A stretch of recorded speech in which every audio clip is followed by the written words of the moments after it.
برای منی که خیلی وقت بود شمال نرفته بودم و تصمیم گرفته بودم که بعد از مدت‌ها برم شمال و آخرین تجربه شمال رفتنم منجر به یک تصادف خیلی بد شده بود توی جاده چالوس. یکم تو ذهنم اوضاع فرق میکرد نسبت به بقیه دوستام که باشون قرار بود بریم شمال. جاده هم عوض شده بود، از جاده جدید شمال حرکت کرده بودیم و رفته بودیم و قرار نبود اون فضای پرپیچ و خم یه لاین رفت یه لاین برگشته عجیب و غریب چالوس که توی ذهن منم تروما ایجاد کرده بود رو تجربه کنیم. به خاطر همین دوباره بعد از مدت‌ها زدیم به جاده تا بریم شمالو بگردیم و یه دل سیر از عزا خوشی در کنیم. متاسفانه توی ادامه مسیرمون متوجه شدیم که ترافیک مصنوعی درست کردن و متوجه شدیم که دلیل درست کردن این ترافیک مصنوعی به این خاطره که توی این تونل بلندی که یکی از تونل‌های بلند مسیر جدید به سمت شمال بود، مسافرا و این کسایی که میخوان رانندگی بکنن گیر نکنن توی این تونل و این منجر به احساس خفگی و اینجور چیزا نشه. این استنباط من بود از این قضیه به خاطر اون ترافیک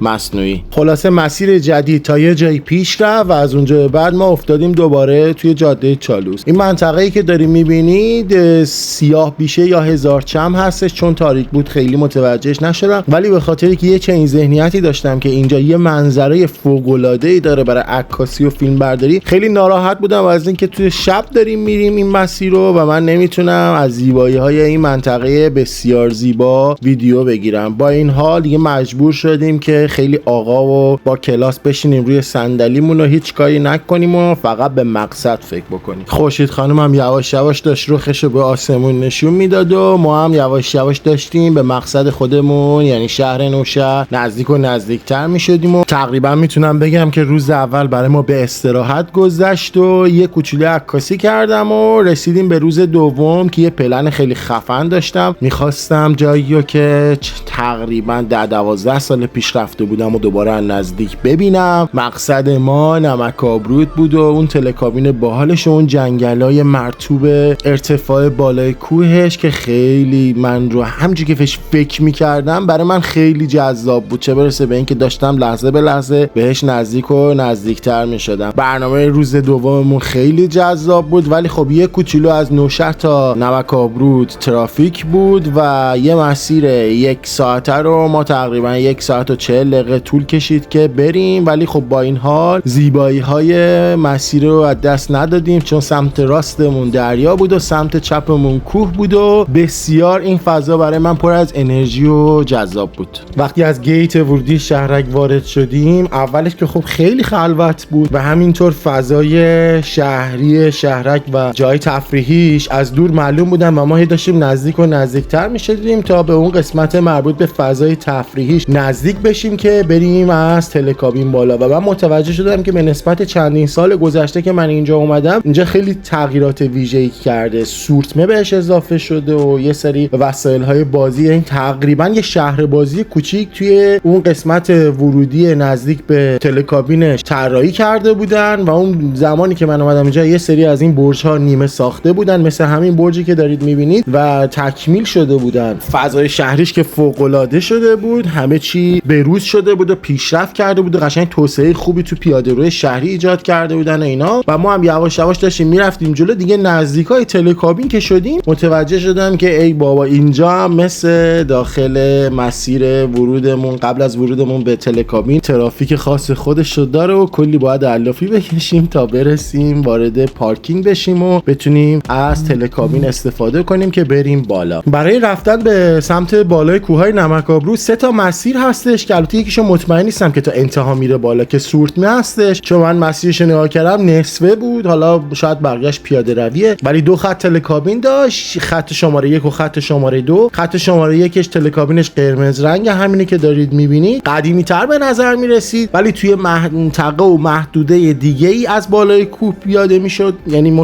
مسافرا رو پیاده میکردن، گردشگرا رو پیاده میکردن. ولی این که مدرن تر بود خط شماره 2 بود که تلکابینش توسی رنگ بود و پنجرهش باز میشد، هوا میتونست بیاد داخل بیشتر به نسبت اون تلکابین قرمزا و سرعتش هم به نظرم اینطوری اومد که بیشتر هستش. ما هم خط شماره 2 رو انتخاب کردیم، البته دیگه حق انتخاب دیگه ای نداشتیم چون میگفتن که زون خط شماره 1 که اون تلکابین قرمزا هستش اون بالا پر شده و دیگه به کسی کسی اجازه ورود نمیدن و فقط میارن پایین. با این حال ما رسیدیم به سمت ورودی تلکابین، با یک صف عجیب غریبی مواجه شدم که اصلا همجوری موندم که این صف رو چجوری باید ازش عبور بکنیم دیگه. متاسفانه کلی الاف شدیم، کلی صبر کردیم و واقعا نقد ویژه‌ای دارم نسبت به این که چرا آدم‌ها باید اینقدر توی صف وایسن وقتی میشه آنلاین بلیط رو خریداری کرد و ورود کرد و این همه مصیبت نکشید. چون ما بالای 1 ساعت و نیم تو صف وایسادیم که بتونیم بریم استفاده بکنیم از تلکابین. تازه زمانی هم که تلکابین رو بلیطش رو گرفتیم اجازه ندادن همون لحظه بریم و به خاطر کراود کنترل و کنترل جمعیت داستان از این قرار بود که بهتون میگفتن که برید مثلا 45 دقیقه دیگه یا نیم ساعت دیگه بیایید اینجا. در نهایت سوار شدیم. حامد به شدت میترسید و همینطور که میرفتیم بالا فضای شهربازی و فضای شهری معلوم بود. یادش بخیر با دوست صمیمیم چند سال پیش اومدم اینجا، دقیقاً تو همین کابین ها نشسته بودیم و میرفتیم بالا، با این تفاوت که اون شهربازی دیگه اون پایین نبود. همینجوری میرفتیم بالا و هرچی میرفتیم بالاتر فضای شهری نمک‌آبرود، شهرک نمک‌آبرود کوچیک و کوچیک‌تر میشد و ما بیشتر به سمت جنگل نزدیکتر میشدیم و اون پشت هم دریا خودش به خوبی هرچه تمامتر نشون میداد. به نظرم تلکابینش خیلی استیبل بود، یعنی احساس نورمالی من داشتم، احساس ترس و اینها نداشتم نسبت بهش. البته من که خب به خاطر شغلم که از ارتفاع به اون صورت نمیترسم، ولی خب وقتی که برای اولین بار وارد یه چنین فضایی میشید وهم میگیرتتون و ممکنه که یه مقداری بترسین، مخصوصا زمانی که کابینتون به اون تسمه های بالا میرسه، روی پایه ها یه صدای عجیب غریبی پیش میاد میشنیده میشه و یه خورده ترسناک به نظر میشه. دقیقا همینجا رو دارم میگم. با این حال یک چیزی هلوش 10-12 دقیقه طول کشید که ما به بالا برسیم و دقیقا اون قسمت بالا اونجایی بود که من آرزوشو داشتم که بهش برسم. همینطور که فعلا داریم میریم بالا دارم این فضای زیبای شهر نمک‌آبرود رو بهتون نشون میدم. لای پنجره رو تونستم یه کوچولو باز بکنم و از پشت کابینمون فضای شهری رو بگیرم. بسیار سرسبز، بسیار دوست داشتنی. هرچی ما میرفتیم بالاتر هوا خنک‌تر میشد، از اون حالتش نسبتاً شرجی خارج میشد و وارد فضای سرسبز و پر انرژی جنگل‌های شمال میشدیم و اینجا دقیقاً همون جایی بود که من خیلی وقت بود آرزوشو میکردم که در به در نوردم دیگه. خلاصه بریم یه تایم لپس 15 ثانیه‌ای از ادامه مسیرمون و رسیدن به مقصدمون بگیریم تا بیشتر آشنا بشید که از چه مسیر رویایی عبور کردیم.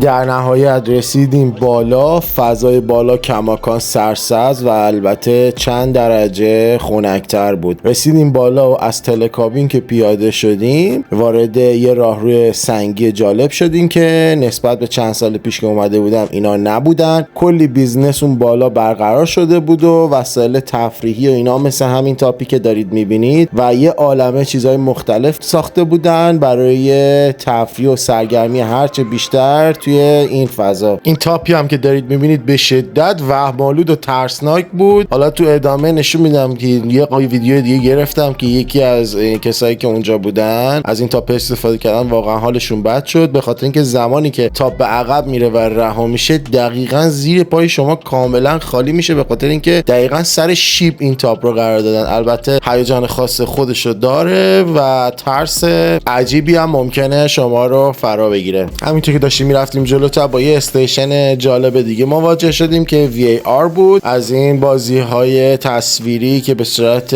سه‌بعدی داخل عینک قرار میدن و یه فضای خیلی جالب سوار شدن توی این رولر کوستر رایدرها، یعنی همون ترن‌های هوایی که دقیقاً یه فضای سیمولیت شده تو حرکت رو به بیننده القا میکنه و برای حامد که خیلی جالب بود. این قشنگ درگیرش شده بود و کلی هیجان گرفت از این بازی. من خودم استفاده نکردم ولی خب تونستم حامد رو توی یه چنین وضعیت بدون تعادل و پر از حرکت بگیرم. خلاصه بعد از VAR وقتی از اونجا در اومدیم بیرون رفتیم برای پیاده روی و یه جورایی سنگنوردی و دیدن درختای هیرکانی و جنگل هیرکانی بالای نمک‌آبرود. بسیار درختای فوق‌العاده بلند پر از خزه و همینطور پر از انرژی باشون مواجه شدم. یه عالمه عکسای خوب گرفتم و از همه مهمتر این بود که حالم هم بهتر شد با دیدن این فضا. اونقدر محو عکاسی شدم که دیگه یادم رفت از مسیر و درختای بیشتر ویدیو بگیرم و اینا. به خاطر همین دیگه وقتی داشتیم برمیگشتیم پایین یه بار دیگه از همین تاپه از یه زاویه دیگه ویدیو گرفتم و اون چیزی که در ادامه میبینید بد شدن حال یکی از کسایی بود که توی اون تاپ سوار شده بود و یه مقدار اوضاع احوالش به هم ریخت. ولی خب این فکر میکنم دلیلش به خاطر هیجان بیش از حده که احتمالاً بهش عادت نداشته. خلاصه اینجا پر بود از کلی تفریحات سالم، اسب هم آورده بودن، قلیون و چای و اینجور داستانا هم بود برای مرتفع کردن انواع سلیقه‌های مختلف. لذت بردم از اینجا بودن، واقعا مکان پر از انرژی، سرسبز، مرطوب و خنک. البته بسیار دوست داشتنی بود. از همه شهرها اومده بودن، یه سری مسافر و گردشگر هم بودن که از هند و پاکستان و کشورهای عربی بودن. قشنگ از مدل صحبت کردنش میتونستیم متوجه این قضیه بشیم. به نظر من اتفاق خوبیه که داره این مکانهای عمومی و تفریحی توی شهرهای مختلف ایران پر میشه از گردشگرای خارجی. جز اتفاقات قابل پیش بینی و قابل پیشرفته. دیگه تایم برگشت بود، باید می اومدیم یه مقدار توی صف وایسادیم، وارد استیشن شدیم و سوار کابینمون شدیم. این ویدیویی که میبینید تایم لپس مسیر برگشتمون هستش به سمت پایین. فضا فوق العاده عالی، لذت بخش و واقعا اینکه یه فرصت دیگه ای داشتیم که میتونستیم دوباره تله کابین رو سوار بشیم، اینم در نوع خودش جالب بود. ولی خب تفاوت و خوبی این مسیر برگشت این بود که از همون اولش با یه فضای فوق العاده جالب مواجه میشدیم. تو مسیر رفتمون وقتی میرسیدیم بالا با این صحنه مواجه میشدیم، ولی تو مسیر برگشتمون دیگه کلا نمک آبرود زیر پامون بود و بسیار لذت بخش. منم که مشغول عکاسی بودم و بریم پایین و این تایم لپس رو ببینید تا ببینیم که چی میشه بعدش. علاوه بر بالای کوه که پر از امکانات تفریحی بود، این پایین هم یه شهر بازی بزرگ طراحی کرده بودن که برای کسایی که تصمیمی ندارن که به بالای کوه برن، این پایین هم یه فضای مفرح و فرح بخش و اینا باشه. اینجا هم در نوع خودش شلوغ بود و کلا چه فضای پایین چه فضای بالا یه عالمه ادوات تفریح و خوشی و سرگرمی و اینا داره. و اما برنامه روز سوممون هم بازدید و گذروندن اوقاتی خوش تو جنگل سیسنگان بود، جایی که اسمشو بارها شنیده بودم ولی هیچ وقت فرصت اینو نداشتم که برم اونجا کمپ و پیکنیک و این حرفا بکنم. خلاصه رفتیم، خیلی جای شلوغی بود، پر از آدم بود. البته ما توی روز تعطیلی رفته بودیم، به نظر من فضای فوق العاده ای داشت، یکم خشک به نظر می رسید ولی خب فکر می‌کنم اگه بارون بزنه و اینا خیلی اتفاقا جای دوست داشتنی میشه، چون این جنگل سیسنگان دقیقاً در روبروی دریا قرار داره و از رطوبت اونجا هم بالاخره بهره و نصیب میبره. با این حال تابستون بود و یه مقدار اوضاع احوال خشک بود دیگه. خلاصه ولی رفتیم و یه جای خوب پیدا کردیم و در نهایت اوقات خوشی اونجا سپری کردیم. به نظر من جنگل دوست داشتنی. اگه سمت نوشهر اومدید جنگل سیسنگان رو از دست ندید.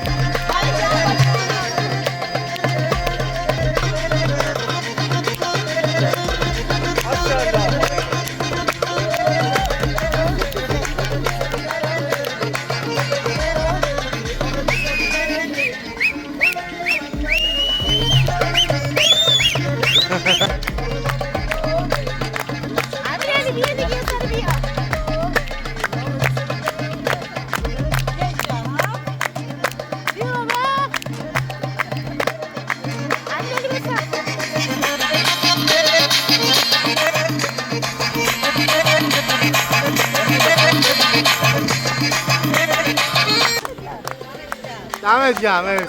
قاعدتا هر جا برم از حیوان دوستی من کم نمیشه. این گربه نانا رو هم دیدم، کلی حال کردم و همینطور که داشتیم میرفتیم جلو با این ستانینی داگ مواجه شدیم. خیلی خوشگل بودن، یکم جیغ جیغو بودن، مامانشون نبود پیششون، به خاطر همین ما تونستیم یکم باشون بازی بکنیم. ولی کلا وقتی تو فضای باز سه تا طوله‌سر کوچیک میبینین و اینکه اگه یکیشونو بغل کردین یکیشون جیغ جیغ کرد، باید تقریبا هر چه سریعتر از اون مکان فاصله بگیرید، چرا که مامان هاپوها میاد و شاید از خجالتتون در بیاد دیگه. خلاصه بعد از اینکه یه پیکنیک فرندلی رو سپری کردیم تو جنگل سیسنگا، نوبت دریا بود. از جنگل به دریا پلاژای زیادی بود، ولی خب من پلاژی انتخاب کردم که هم اسم خودمه. واردش که شدیم متوجه شدیم که یه پلاژ بسیار بسیار تمیزه و دور اطرافش هم یه عالمه تفریحای جالب و متنوع داره. یه طرفش از سواری میتونستی بکنی، یه طرفش بادبادک بازی. ماشین ها رو خیلی موافق نبودم که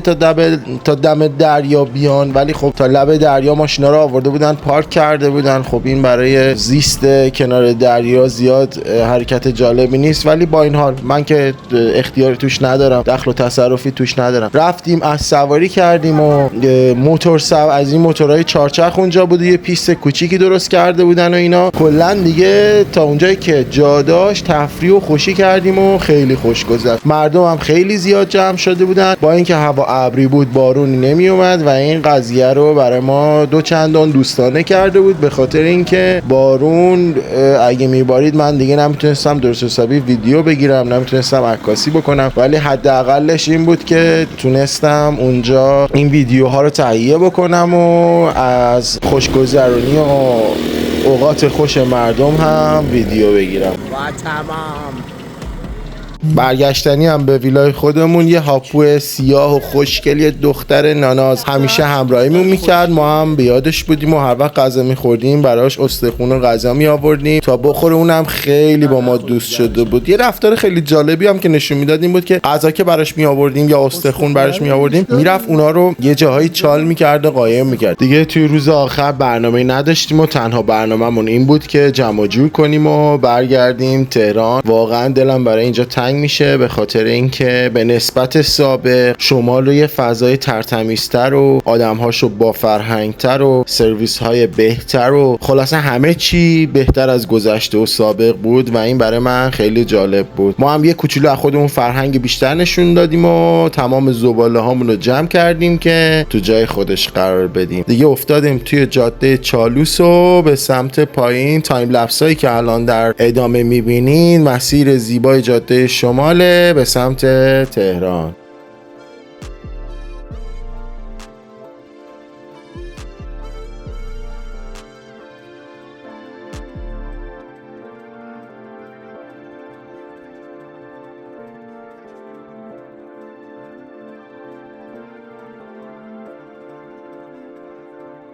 برای برگشت به تهران هم یه تایم مناسبی انتخاب کردیم که به ترافیک سنگین نخوریم، ولی در هر صورت مرزن آباد اجتناب ناپذیره و اینطور که من متوجه شدم همیشه باید 1 الی 2 ساعت زمان رو اینجا هدر داد و همینطور هم که میرفتیم جلو بیزنس های مختلف در دو طرف خیابان بازارشون داغ بود و ترافیک هم تا حدودی سنگین. این مسیر 2 ساعته رو ما با خوششانسی تونستیم 1 ساعته حدوداً ازش عبور بکنیم و ادامه راهمون رو بریم.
تایم لپس هم از جاده زیبا همواره در مه و خنک و مرطوب و جذاب چالوس به اتمام رسید. خیلی ممنون که تا انتهای این ویدیو همراه من بودید. با لایک و سابسکرایبتون ساپورت هم کنید، خوشحال میشم. به امید موفقیتتون. اینم بود سفرنامه شهریور 404 تهران شمال تهران ما.